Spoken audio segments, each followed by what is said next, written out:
और कोरोना के वो कालखंड जीवन और मौत का खेल था, घर से बाहर निकले पता नहीं क्या होगा। उसके बाद भी माननीय सांसदों ने सदन में आकर के देश की जिम्मेवारियों को निभाया, देश को आगे बढ़ाया। और इसलिए मैं समझता हूं कि उस कालखंड ने हमें बहुत कुछ सिखाया है। संकटों के बीच भी भारत की संसद में बैठे हुए व्यक्ति कितने बड़े दायित्व को निभाने के लिए कितना बड़ा रिस्क भी लेते हैं और कितनी कठिनाइयों के बीच में काम भी करते हैं, इसका अनुभव भी हमें हुआ। सदन में खट्टे मीठे अनुभव भी रहे। हमारा कुछ दुखद घटनाएं भी रही। कोविड के कारण हमारे कुछ साथी हमें छोड़ के चले गए, आज वो हमारे बीच नहीं है।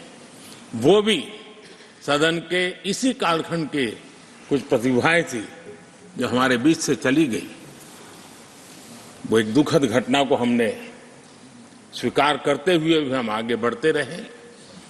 और भी ऐसी कुछ घटना हुई, कभी कभी फैशन परेड का भी हमने दृश्य देखा।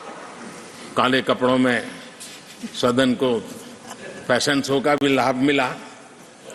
तो ऐसी विविधताओं के अनुभव के बीच हमारा कार्यकाल बीता। और मैं तो अब खड़गे जी आ गए हैं तो मेरा एक धर्म तो निभाना ही पड़ता है मुझे। कभी कभी कुछ काम इतने अच्छे होते हैं जो बहुत लंबे समय तक उपयोगी होते हैं। हमारे यहाँ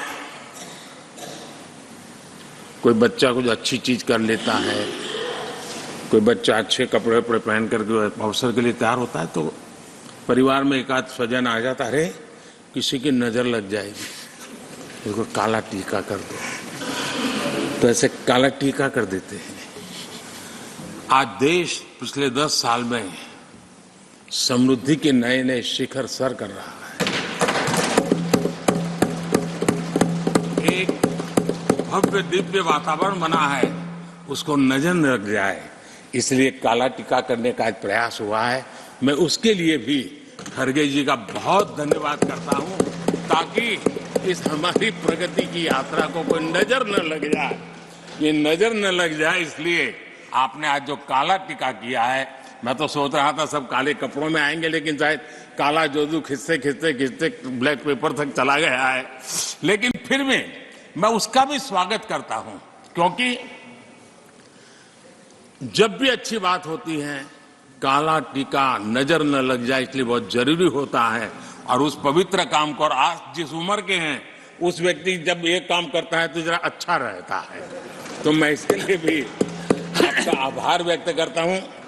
आदरणीय सभापति जी, ये विषय कोई लंबा बोलने का तो है नहीं, लेकिन हमारे यहाँ शास्त्रों में एक बहुत बढ़िया बात कही गई है।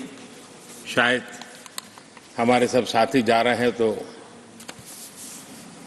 जो कमी भी हमें महसूस होगी उनकी, क्योंकि उनके विचारों का लाभ जो आ जाएंगे वापिस वो तो और तेज तरार होकर के आएंगे।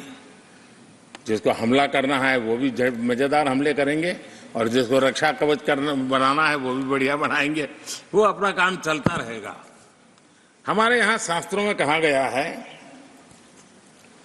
गुणा गुणज्ञेषु गुणा भवन्ति, गुणा गुणज्ञेषु गुणा भवन्ति, ते निर्गुणम प्राप्य भवन्ति दोषाः, ते निर्गुणम प्राप्य भवन्ति दोषाः। आस्वाद्य तोया प्रवहन्ति नद्य, समुद्र मासादय भवन्तय पेया। उसका मतलब है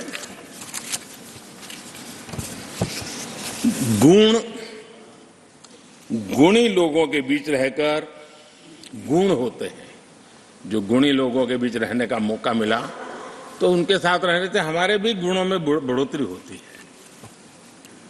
निर्गुण को प्राप्त करके